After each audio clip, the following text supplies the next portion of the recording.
Welcome to the Predictive Playbook. I'm your host, John Ryan, and this is a special edition for the Belmont Stakes. It's the third leg of the Triple Crown. And although we won't have a Triple Crown candidate or a competitor in this race this year, it's going to be a very exciting one, and it might actually end up being the most exciting one of the three. But first, I want to welcome our horse. I don't know what else to call him. Horse guru. He's been involved with horse racing since 1986. Marco D'Angelo. He also has won 25 consecutive Major League Baseball bets, which is the all-time record at WagerTalk, and that is really saying something, folks. And to top it all off, I want to make sure I tell you that he has a 5% Major League Baseball play going tonight on WagerTalk.com. So make sure you get over there and get that play. If there's one play I can highly recommend above any of the others, this would be it. So be sure to get over there and get on board. Welcome to the show, Marco. I appreciate it, John. And just a little side note on that 5% tonight. I don't release 5% plays every day. And we were talking right before we went on the show. I told you I had one in the month of May, but unfortunately, the opposing pitcher, it was the LA Angels. I took Oakland over the LA Angels, and Ohtani was scheduled to pitch, and that was the game in which there was an accident when he was on the bus going to the stadium, and had to jump off the bus and tried to get on the BART system and couldn't get to the stadium in time, and they had to make the late scratch on him. Unfortunately for me, when I look up and see the score, 2-hit shutout by my pitcher, Chris Bassett, who we were all over in that game. And the A's did win that game 6-0. So it was frustrating to get that one be a scratch because it wasn't an official play because the scheduled starting pitchers didn't go. But we got one tonight, and barring any acts of nature or car wrecks or anything else, hopefully we get to the winner's circle tonight with it again. So check it out over at WagerTalk.com. Yeah, that's awesome, Marco. He's on a 23-12 MLB winning run right now, 40-18, which comes to about 70% winners in the NBA. The last 58, 6-1 on his 5%. Big dance plays the last 2 years, 17-4 in football. So be sure to look for the subscriptions coming up in about week one is about 96 days away, if I'm right with my math. So that don't waste any time. Get on board now. Yeah, summer's going fast. We're already in June. Before we know it, we'll be the football season, and excited about this season, John. We get back to normal. Fans in the stands and everything else, and be back to normal. So looking forward to it. And I can tell you here in Las Vegas, things are back to normal. It has been absolutely crazy. Came off the Memorial Day weekend, which is traditionally one of the, I would say, top 3 or 4 event/holidays in Las Vegas. It was just busy everywhere, up and down the strip. And then June 1st, all of the restrictions with restaurants and hotels and bars and everything else lifted. We're back to normal. We're at 100% capacity here, and it looked like it over the weekend. Well, that's great news to hear. It really is. It's just a big relief anymore. Yeah. You're seeing these stadiums now in hockey and the NBA being filled at 2/3 or 3/4, or in the case of Dallas, full capacity, is inspiring. I mean, we're getting through this thing, and we're at the tail end of it. And what a great weekend we have coming up with NBA, NHL, and also the Belmont.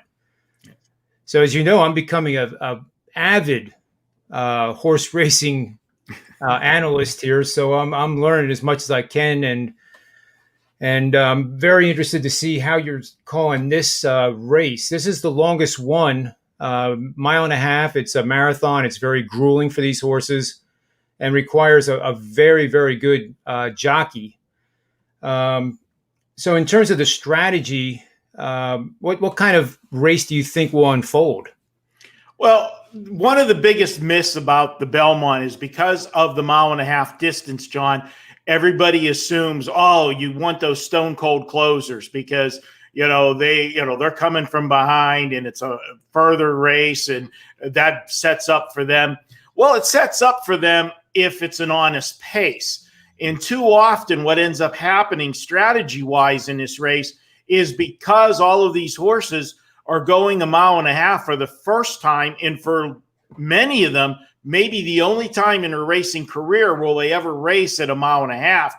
The jockeys try to preserve as much energy as they can. And so often a horse will get on the lead at the beginning of the race. Nobody really wants to go with them because they don't want to, risk using up all of the gas in the tank, so to speak. And they end up going very slow fractions or modest fractions on the front end in this race.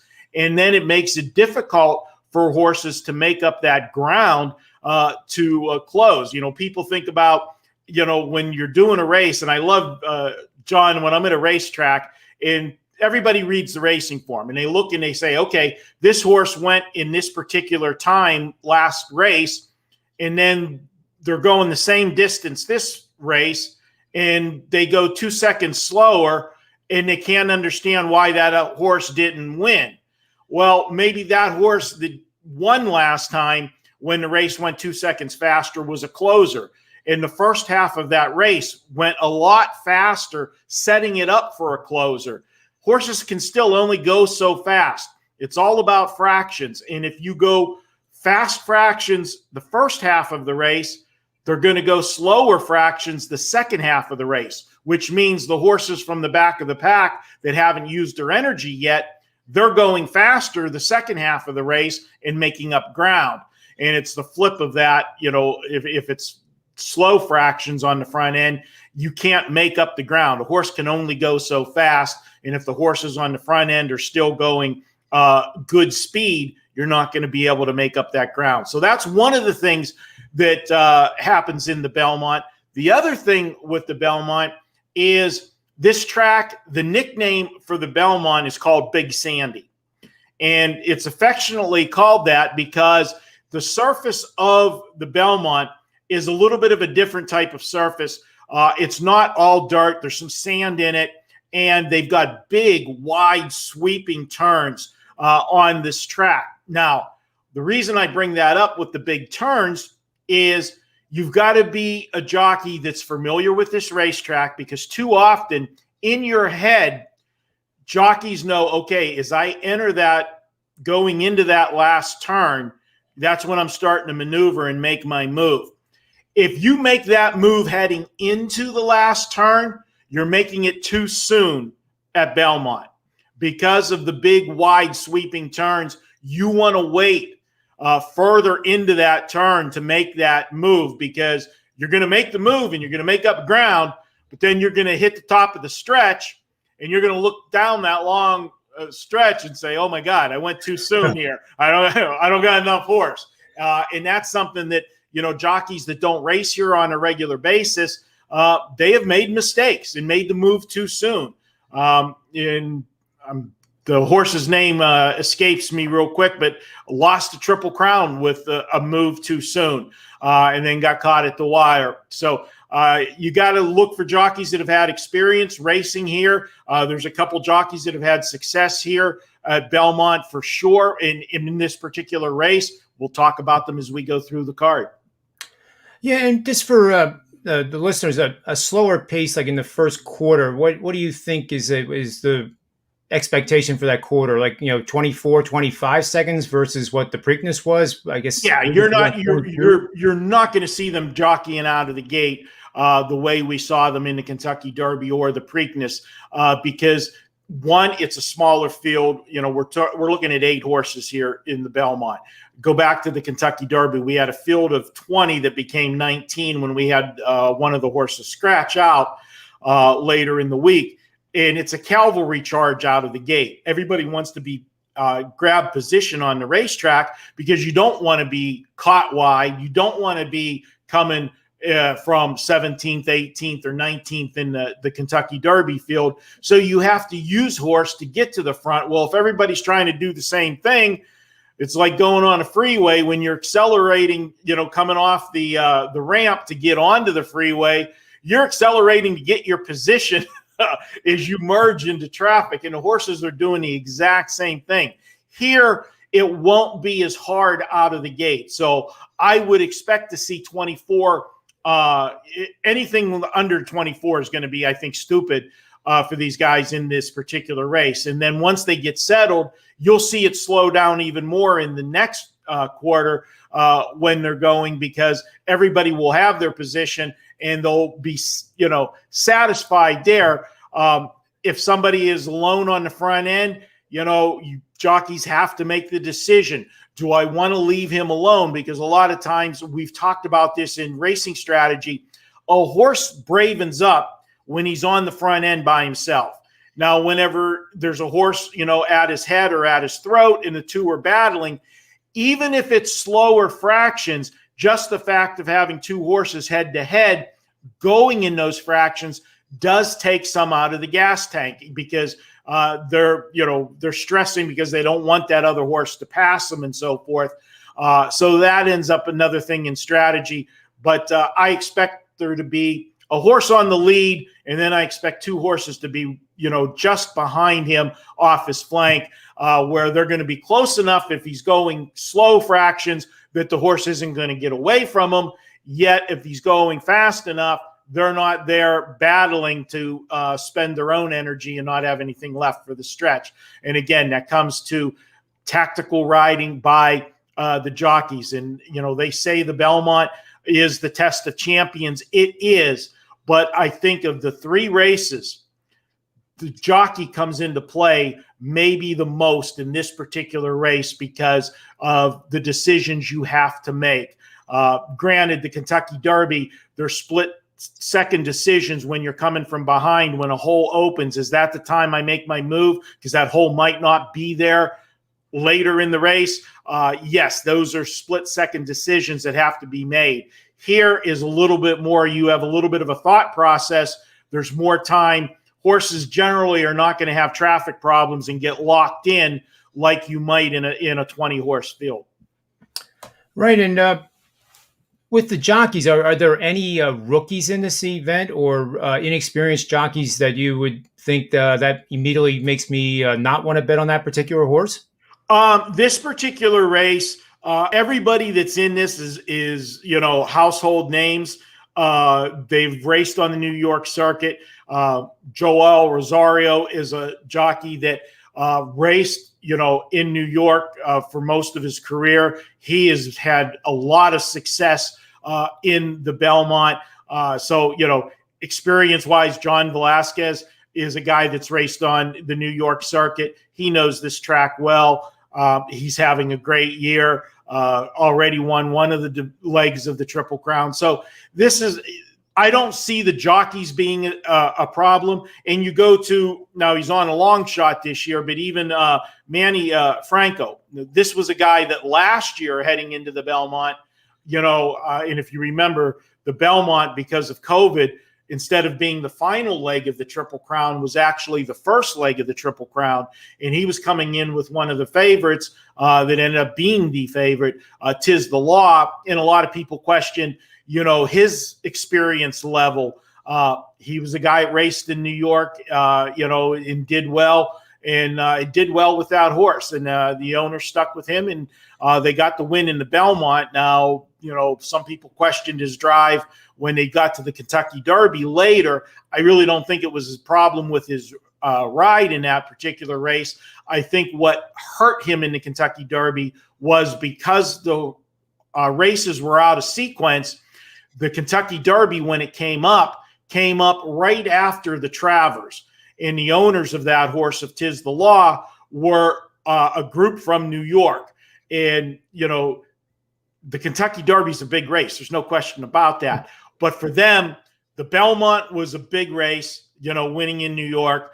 And then the Travers at Saratoga, anybody that knows anything about New York racing, Saratoga is the place to be. And I'm embarrassed to say I have not been. It's one of the tracks I have not been to yet. It is on my bucket list. I got to get that one crossed off to go to the Spa at Saratoga, the meet there in the summertime. But the big race for Saratoga's meet is the Travers. And this horse raced in the Travers, which normally would have been a couple months after the conclusion of the Triple Crown. But instead, it came up right before the Kentucky Derby. He wins that race, and I think it took too much out of him coming back and then racing in the Kentucky Derby. So I don't have any problems with the jockeys here. Yes, there's some that are maybe a little bit better or more experienced, but everybody in this particular field is capable. And I guess you mentioned when we were before we went on the air that there is a jockey that had an unfortunate situation, and there's going to be possibly, I guess, a new jockey riding the one horse. Yeah, it's going to be number 6, Known Agenda. Now, I didn't, prior to going on the show, I hadn't seen them if they named who they were going to put up. I'm kind of guessing because it was Irad Ortiz Jr. That Todd Fletcher may go with his brother, Jose Ortiz, because he is not in the race. We'll see if that happens. But Known Agenda is a horse that definitely is a factor in this race. And it's an unfortunate situation. Could have been a lot worse yesterday with the injury that happened. The worst place for a horse to go down and lose the rider is in deep stretch, and especially if you're the horse that's sitting first or second, because you got the rest of the field behind you. And that's what ended up happening. The horse took a bad step. Didn't go completely down, but the jockey did, and he got run over from some horses behind. Wow. Fortunately for him, it avoided a head injury and no severe broken bones, but he was in a cast last night, gonna miss a few weeks, and it's a shame because Irad's one of the best jockeys in the world. I mean, he's winning jockey titles every meet wherever he hangs up, that's going to be his primary track for that meet. He's been, first or second in the jockey standings. Just seems like every meet. So, hopefully he's back in the saddle quicker than we expect. But, thoughts and prayers to him. It was scary when I saw it yesterday. And then, you always wait to hear those updates. And fortunately, the horse was okay as well. Always worry about both horse and human in those accidents for sure. Yeah, that's I never like hearing anything like that, and I don't think people really realize, unless you've been to a horse race, how fast these horses are going. And at some points, they're in the upper 30-mile-an-hour range, and when these accidents happen, unfortunately, they're catastrophic sometimes. And yeah, I got just a side note. We all love Twitter. Twitter's fun, and there can be some real idiots on Twitter sometimes. And I got into a little discussion with somebody on Twitter whenever we were talking about something about jockeys and so forth. And this guy come in and said, jockeys are not athletes. This was what this guy, said. And I'm like, have you ever watched a horse race? Have you ever tried to control 1,000 to 1,200 pound animal basically with your legs and two, leather lines, reins? That's what they're doing. And his reply why jockeys weren't athletes is because they're small and they only weigh like 100 pounds. And I'm going, I couldn't hold my breath. I said, you're an idiot. Well, yeah. I mean, what else would you say? I mean, so I guess, gymnastics, people aren't athletes, Oh my goodness. It's like, okay. And I said, and what, how many athletes go out on a daily basis and risk their lives for the sport that they play? Race car drivers, yes, but basketball players, we don't see anybody getting killed. Hockey, we've seen some pretty serious hits sometimes, in football and so forth. But come on, it just other people chimed in at him too, and then he went away, so that's fine. Yeah, that's amazing. That's like I heard similar to guy said that Ben Simmons is having trouble with the free throw line because his hands are too big. Like you got to think sometimes before you tweet or do anything. Yeah. But he's big, so he's an athlete, according to the other guy. that sews him up. Well, let's see if we can challenge him to be in that pose. Because if you look at a jockey, I've thought about this. Their quads have to be super, super strong, like a weightlifter that does squats and stuff. They're going up. Try doing that in that pose for 2.5 minutes or more. Yeah, and you'll I'll give you credit. At 30 to 35 miles an hour. Right. And not only are you talking about being in the squat position, the horse is wide. The jockeys, because they are small, their legs aren't, their knees are taking a lot of stress because it's like a goalie, how they put their legs out. Yep. I challenge that guy to do that for 2 minutes on Twitter. Yeah. I'll give him 5-1 odds. So in terms of the way you described the race, I like trying then in my head to figure out which horse is kind of going to be on like the lead shoulders, not in the lead, but just kind of hanging there. And I would guess Essential Quality is one of those horses, and then maybe Hot Rod Charlie would be a possible other horse. But you're the expert. I'm just trying to confirm whether I'm looking at the race in the correct fashion. Yeah, I agree with you 100%. I think you're going to see Hot Rod Charlie and Essential Quality racing second and third, right behind one horse, and the horse that they'll be racing right behind is Rock Your World. And Rock Your World, full disclosure, that was my top choice for the Kentucky Derby. His race was done the minute the gate opened. When the gates opened, he was next to Essential Quality. Essential Quality, instead of taking a straight path out of the gate, decided to hang a right and went right into Rock Your World, and he rocked him right out of the race. In fact, he rocked the jockey, Joel Rosario, out of the stirrups for a second. Rosario had to get his foot back in the stirrups and regain his composure. But by that time, the horse that was supposed to be on the lead, we expected Rock Your World from the, I think he was breaking from post 15, was going to go straight to the front. He didn't get to the front. He ended up breaking from the gate way in the back, and then had to rush up to try to get position, changed all of his racing strategy, never got to the position where he wanted to be, and basically the horse raced horrible. Now, part of that is a situation where, because Rosario, once the race was to a point that he knew that he wasn't going, a race was over for him, you're not going to win the race, and you're not going to get a check for the owners. And by getting a check for the owners, in harness racing, the first 5 horses get a purse check, and I think they might go 6 deep in thoroughbred. Might be a little more for the Derby because of the size of the field, but he wasn't going to get a check. So why cave the horse's ribs in, riding on him hard to finish 8th or 9th and get no money than to just, race him easy and save some for the next race? And I think that the combination of the trip he got, what happened, and wasn't going to get a check, I don't think Rosario rode him hard to finish the race, and it made his finish look worse than it was.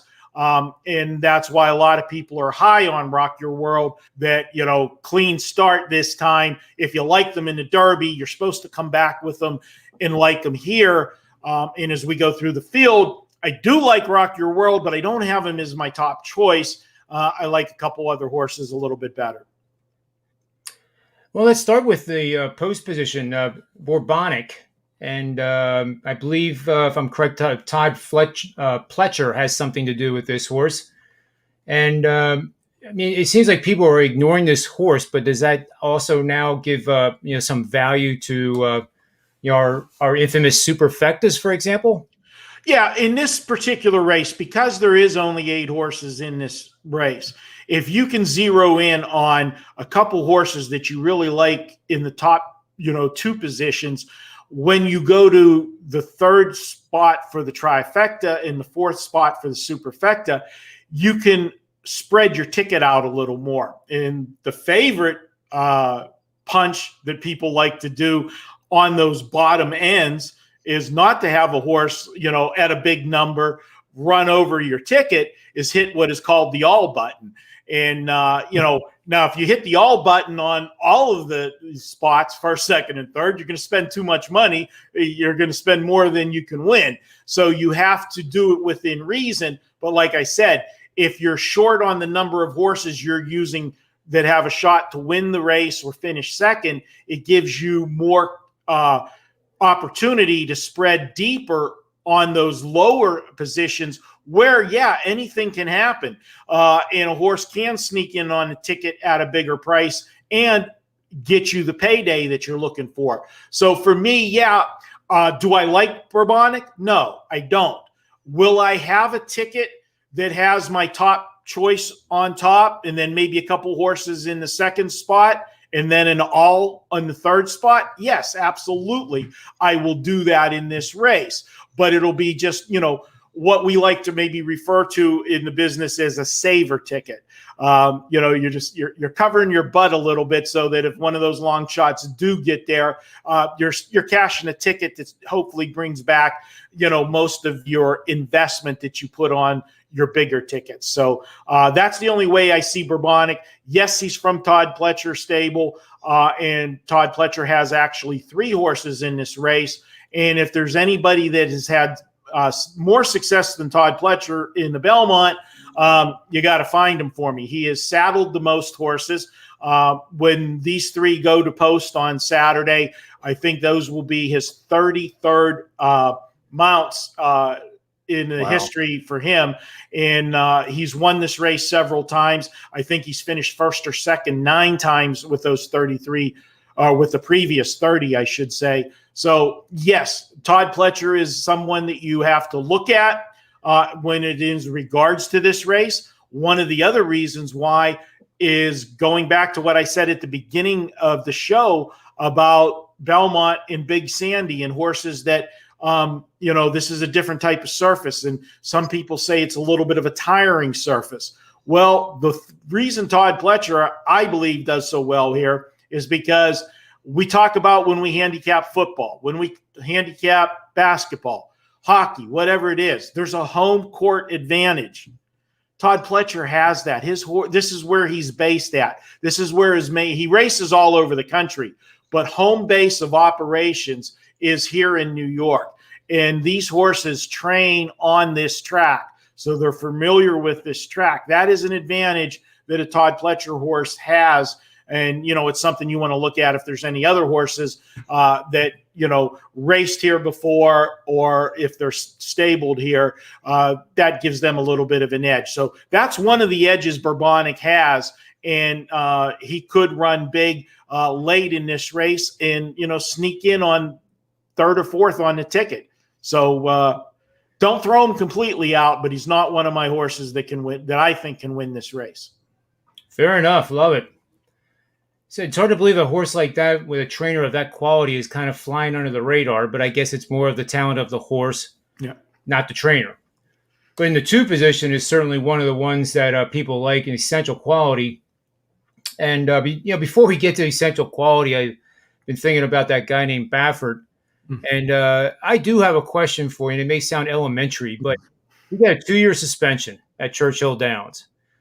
First of all, why haven't any of the other tracks followed suit with a similar suspension? And the other thing is there a rule against him with his horses in the stable preventing him from renaming the trainer instead of him so they can enter into next year's races? This is a situation, and this is the problem that we are having with horse racing, both on the thoroughbred side and on the harness racing side, which I own horses. Each state has their own jurisdiction. They have their own racing commission. And there's not a uniform rule on that. And some tracks will not take the entry. They will respect what Churchill's doing. Others won't. And yes, the practice that you're talking about of just switching trainers is what people end up calling it's a paper trainer. The guy that's listed is only the trainer on paper. It's still Baffert doing everything in that. And again, until we have one governing body that governs over all jurisdictions, we're going to have this problem in racing. And it's I am an advocate for one nationwide jurisdiction, because if that was the case, then Bob Baffert would not be racing anywhere for 2 years. But California, and this puts a lot of pressure on California right now, because California has kind of slapped him on the wrist before when there's been incidences, because he is such a volatile and, polarizing figure for the sport. This is bad for the game, the thoroughbred game, because he is the most recognizable face as far as trainers go. People that don't follow racing that often, other than, maybe the 3 Triple Crown races, they know who Bob Baffert is, not because of everything that went on this year, because of all the other years and all the success that he's had. And he's always made himself available to the media. He's, for everything that's bad right now with Bob Baffert, he has been 10 times better for the sport is a so-called ambassador. And that's why this is like a double black eye. And maybe that's why he always wears shades, because he's got black eyes right now for what he's given the sport. But that's what makes it so bad, when your ambassador is the one that got caught doing something illegal. Now, he's still fighting it. The lawyers came out with a statement, that, this isn't fair and this and that, and we're, still going to pursue avenues. It's just give it up. You got caught, own up to it, move on. But I don't know what's going to happen with the other jurisdictions. Now, Belmont didn't even wait. Belmont said before that decision came down on the second split, they weren't accepting the, entries for their meet until the matter was resolved. And it's resolved. The test came back and it's positive. You're done. So even they didn't wait. They said that he couldn't plan, letting him know he couldn't plan to bring the horse to Belmont, and it made it easier for Belmont to do that, because Medina Spirit did not win the Preakness. If you remember, John, when we talked about it, I said Pimlico was in a bad spot, the track.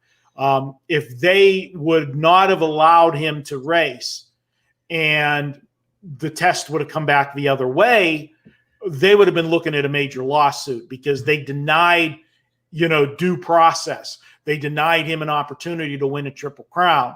Now that he got beat in the Preakness, there was no Triple Crown on the line. So Belmont had, every right to do what they did, and with no repercussions, because, hey, there wasn't a Triple Crown on the line. So it is what it is. As a horse owner myself, I'm embarrassed by the situation. As a fan of horse racing, I'm appalled by the situation.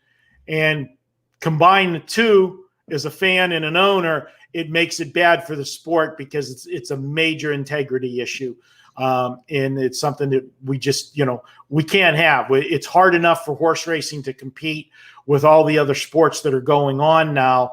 And with the access to everybody else having all those sports to bet now, with so many states passing sports wagering, before, a lot of states, the only gambling that you could do legally, and I go wink, wink, was, horse racing. But now, with the FanDuels and DraftKings and, all of these places in states, I think we're up to 30 states, are going to have, legalized sports wagering. It's going to make it harder and harder for horse racing to compete. Yeah, and Arizona's right. They're going to be the next one, and it looks like it's going to pass before football season. So that's a big deal. Yeah, in New York passed. They were just still waiting for the first sports book to open up. I agree with you. It is disappointing. I can only imagine how you feel. It's one of those situations where if an individual just owns up to it right away after the first test and say, I didn't know this was happening, but I'm owning up to it. I mean, I could accept that. But when you have the second test come back, it takes me right back to, the steroid era in baseball, and the finger pointing. I've never taken performance enhancing drugs. And, my theory on that, anybody that's doing that is not telling the truth if they're doing it to you. All you have to do is look at the Barry Bonds team photo rookie season from the Pittsburgh Pirates And look at Barry Bonds, team photo, those glory years in San Francisco. That's all you got to do. Yeah, that's not protein shakes. But let's go back to essential quality. And hear your take on him, and then we'll get to Bauer, which it seems to be a popular bet among the betting community at 3-1. But essential quality first, and then Bauer. Yeah, essential quality 2-1 is the morning line favorite, and deservedly so. Essential quality has raced 6 times in his career. He won 5 of them. The only time he got beat was the last time out, which was the Kentucky Derby, where he finished 4th. You can look at that race, and you can take and just put a line right through it. With the stuff that happened at the gate, locking in, bumping with Rock Your World, the 2 horses, essential quality didn't take as much of the brunt because he was the one doing the bumping, but it still altered him to where he wanted to be. He had to race up. He got caught wide to get up into contention where he wanted to race throughout the race. And consequently, because of that, he went the furthest distance of all the horses in the race. He was caught outside. And not only was he like 4 horses wide, he was out another lane or 2 because horses were trying to stay off the rail, because that weekend at the Preakness, that was the Kentucky Derby. That week for the Friday and Saturday card at Churchill Downs, the rail was dead. So horses were trying to stay away from the rail. So they were naturally out in the 2-path and 3-path, and him being 4 horses across the track put him 5, 6, 7 wide, throughout that race. That added distance is what got him beat. And he had to use energy because he got bumped at the start and, lost his momentum to rush up and get into position earlier than he, wanted to do. That was the difference for him in getting beat, John. So if you put the line through that race, come back and say, hey, the 5 weeks off is going to freshen him up. He had a hard campaign leading up to the Derby. This is a fresh horse coming in. The question mark on essential quality is, can he get the distance? When you look at the breeding here, says he should be able to get the distance with Tappet. But the reason people question the distance is when you watch essential quality go, he doesn't have the normal gait that you see on a horse. He has a little bit of an awkward motion, more of a high stepping motion. And although it hasn't caused him any problems, the concern is because of the track surface at Belmont being a little bit deeper, will that tire him out, that awkward style? I'm going to say no. The horse runs the way the horse runs. You don't want to try to correct it. He's won, 5 of his 6 starts doing what he does. Let him run the way he wants. And in an 8-horse field and having the 2-hole, he's not going to be caught wide. He'll be able to break from the gate, get a good position where he wants to be.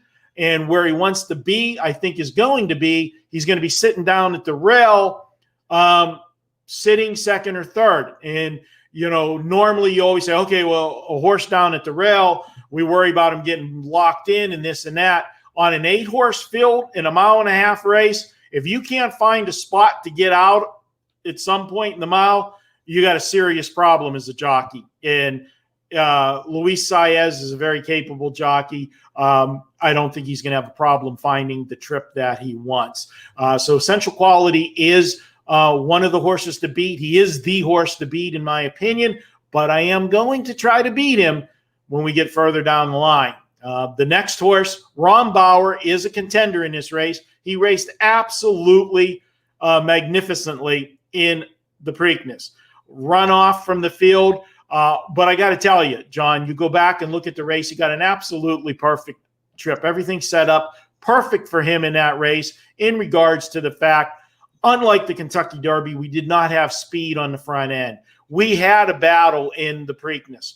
horses on the front end. Medina Spirit did not get to go loose on the lead like he did in the Derby, and consequently the horses that were battling softened each other up and set it up for a closer. And that closer was Bauer, that when he made his move went right by the horses like they were standing still. So because he looked so good in that race, I think he's going to get overbet in this race. He's a horse you have to use, but I don't think it's going to be as easy for him here as it was in the other race. They're going to go a slower pace. And let's be honest, there was no essential quality in the Preakness.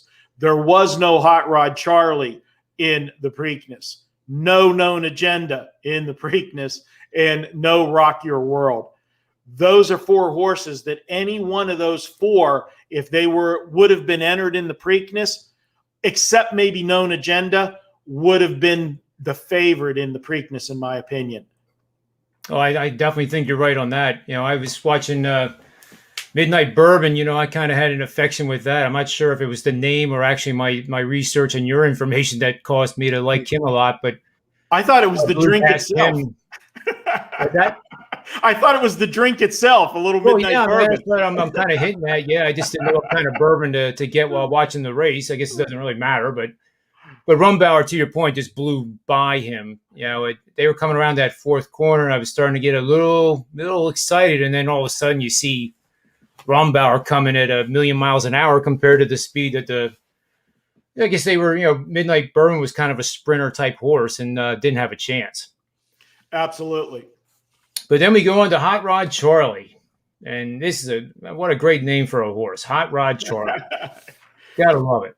I like the name and I like the horse. This is my horse. I think that it has got the best shot to win this race. And one of the handicapping angles that we talk about so much is when you look at jockeys, and as far as like harness racing at my home track, they actually list in the program if a jockey was named on more than one horse. So you get to see which one he picked. Why does that matter? Well, John, jockeys make their money based on a percentage of what the horse earns. Okay. It's like a tip. In harness racing, they get 5% of what the horse earns. I'm sure it's probably around the same in thoroughbred racing. So they're going to pick the horse they think has the best shot to win the race, because that's the horse that's going to earn the most money. The purse check is going to be the biggest to the winner. And then that means his commission is going to be the biggest. Here's the handicapping angle here. Flavian Pratt, who I believe is the best jockey on the West Coast and one of the top 5 all over the country, rode Bauer in his last race and won. Interesting. So he doesn't want the Bauer in this race? No, he wants Hot Rod Charlie. Wow. That's a statement. Okay. So, and Hot Rod Charlie raced in the Derby. Now, I don't know for a fact, and I got to put this out there, so I don't want to say this 100%. There might have been a situation, because he rode Hot Rod Charlie in the Derby, is that he had a commitment to ride Hot Rod Charlie in the Triple Crown. He might have signed a deal that, yes, I'll ride Hot Rod Charlie in all of the Triple Crown races. Well, because Hot Rod Charlie wasn't in the Preakness, left him open to get a mount in the Preakness, and he's going back to a commitment. That is something that is a possibility. I can't say 100%, but the fact that he's on this horse, I like him, and it's a spot that if you go back and look at the race, just like Essential Quality had excuses for not winning that race, Hot Rod Charlie had a little bit of traffic problems himself. When they came out of the gate, he broke well and everything. But as we talk about that avalanche in the Derby from the horses from the outside, because there's 20 and they try to come to get to the rail quickly, well, everybody's converging. And just like, to use the analogy again, getting on the freeway, everybody trying to get onto their spot coming on the freeway ramp, you're accelerating, trying to get into position, and everybody's doing the same thing. Sometimes doesn't work out. It comes to a head, and you had to tap the brakes on. He had to tap the brakes there because they were pinching him off in front of him. So he lost a little bit of momentum. Then he had to wait to get clearance when he did make his move to get into contention. Then after that, he was in that stretch battle of 4 horses. There was 4 of them across the track. When you have 4 horses across the track, John, the 2 horses that are in the middle of those 4 horses have the worst of it. Horses generally don't like to race in between horses or tight quarters. And he was one of the 2 horses in the middle of those 4. And he still raced game right to the wire. And if you go back 2 races before that, he had the same kind of trip when he raced at Santa Anita. He raced game. He didn't win, but he just got beat in that race. And again, he was the middle horse of a 3-horse battle across the track. So most horses don't race game like that. They don't like being in those tight quarters. This horse shows me a lot with his heart and gameness. And if he gets a clean trip, I think if he would have been on the outside, he would have won that race. The horse that was on the outside of those 4 was Essential Quality, but we talked about the problems he had as well. I think the 2 horses that will be coming down the stretch together will be Essential Quality and Hot Rod Charlie, as they sit right off the pace of Rock Your World. And I think they will go by Rock Your World in the stretch. And I think it'll be Hot Rod Charlie that wins the race. Awesome. So there is a name here, Francisco de Ina. Yeah. I know nothing about this horse, but I'm sure you know a little bit. The odds are 30-1. It's really the only long shot out there. This is a horse raced in the Preakness. When he was in the Preakness, I said to you on that show, I don't understand why this horse is in this race. This horse was racing overseas. They brought him over here. I think they're probably going to leave this horse in the U.S. To race. They're taking their shot in the Triple Crown. Because they can. I don't like the horse. I'm not using the horse, but I will tell you, as I said at the beginning of the show, I'll have a ticket that has the horses that I like a lot on top with a couple horses second, and I will have a ticket that has an all button. So if somehow this horse finds his way to the 3rd spot, I'll have a ticket that has him on it, but I'll only have one like that. So your pyramid would be two horses to win, maybe probably 2 horses to win, 3 horses in the 2nd spot, and then the all button, and hit the all button there. And you can do it affordably in this race because there is only 8 horses in it. When you're hitting the all button in 12, 13, 14 horse fields or something like the Derby, you can't do that. Your ticket becomes too high priced for you to get it in. Then if the favorites all come in, you're looking at, I won the try, but I lost money on the bet. And that's not fun, but it's still better than tearing up a ticket completely. Yeah, I saw in some of my trials, you can go from like $160 superfecta bet to well over 1,000 pretty quick. Real quick. Yeah, real quick. And then we have Known Agenda, which I think you covered, and then Rock Your World, which you say is going to be leading, and then Overtook is a horse that is coming up in class and probably is the 2nd long shot at 20-1. Marco, quickly on Overtook, is there anything there for people to? This is a horse that has a chance to run 3rd. The horse is improving, but he's got to make a major leap in this one. But he does have the advantage of being a Todd Fletcher horse and home court advantage. Again, this is a horse that if I won't need to use the all button to get him on a couple tickets at the bottom end of a superfecta because he could get there. But this is a horse that he's going to have to make a big jump. Just one more note on Known Agenda that I wanted to mention. We talked about the jockey. But I want to point out, you have to put a line completely through his Kentucky Derby race. He had the dreaded one hole in the Kentucky Derby. And when everybody crossed over in front of him, he got away 17th in that race, and his race was over right then and there. This is a horse that is sitting on a good race. Todd Fletcher is not somebody that, likes to blow smoke up the media's, butt, so to speak, when he's being interviewed. He's always low key.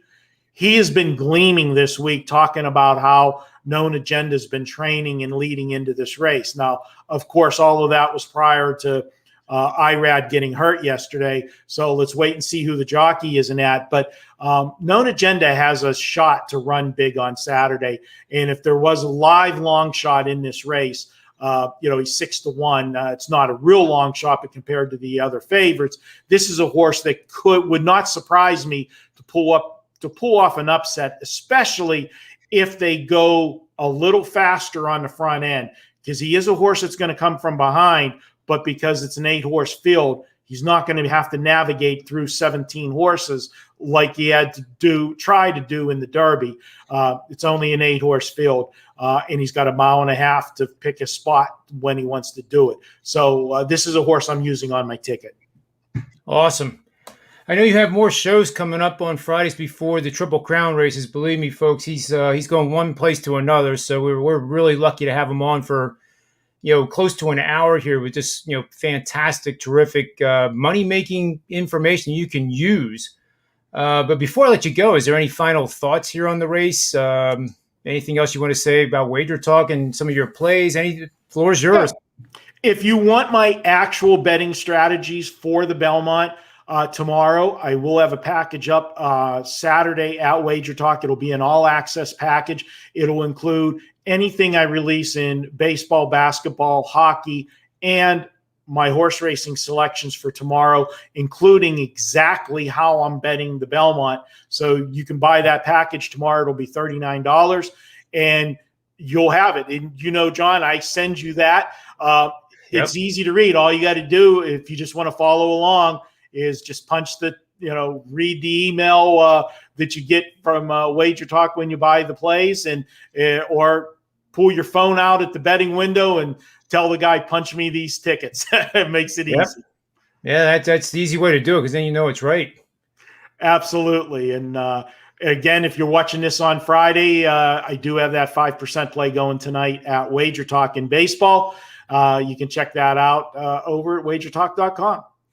Yeah, and here's the just real quick. Here's his records. They're outstanding.